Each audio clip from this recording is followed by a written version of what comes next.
البنات، كي دايرين؟ لاباس عليكم؟ كنتمنى انكم تكونوا بخير وعلى خير، ومرحبا بكم في فيديو جديد.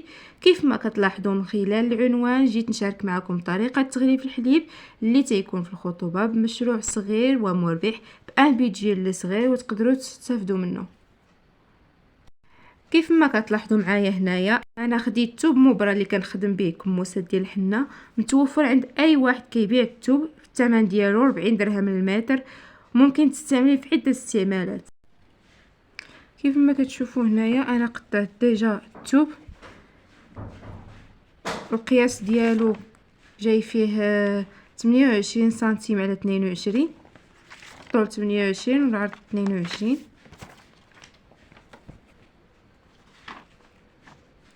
انا كما قلت لكم كنت قطعته ديجا باش يجيني سهل في الخدمه.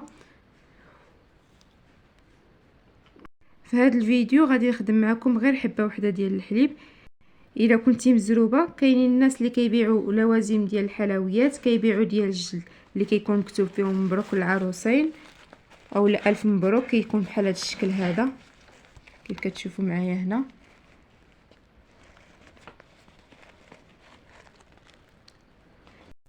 هذاك نفسه تاخديه وتلصقي فيه الحليب، ممكن تستعمليه غير الكولا بيستولي وهو الحليب ديالنا واجد.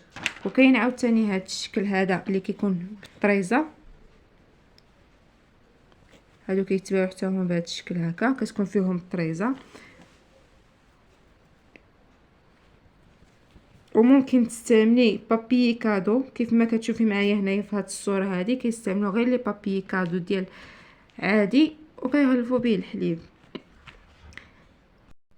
تابعوا معايا الفيديو حتى الاخير باش تشوفوا الطريقه كيفاش كنغلف، وكيبقى تزيين حسب الاختيار. ممكن ديري خواتم، ممكن ديري خميسان، انت وشنو بغيتي. القياس غادي نكتبوا لكم في الصوره.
كيف ما شفتوا كيجيو ساهلين وعاديين، ممكن اي وحده تخدمهم.